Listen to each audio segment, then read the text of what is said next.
मछली बोल नहीं सकती, क्यों?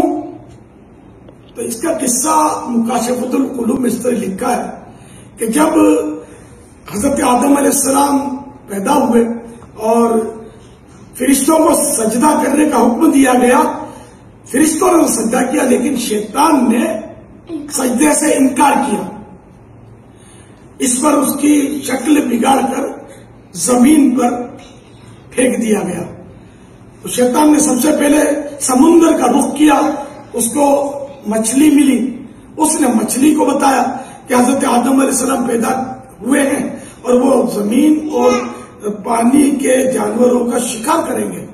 मछली ने ये बात फैला दी। इस पर उसके बोलने की जो ताकत थी, सलाहियत थी, वो उससे ले ली गई। प्यारे प्यारे बच्चों, हमेशा ख्याल रखना कि किसी का राज नहीं खोलते और चुगलियां भी नहीं खाते और एक दूसरे की बिला वजह शिकायतें भी नहीं लगाते। सल्लल्लाहु अलैहि वसल्लम।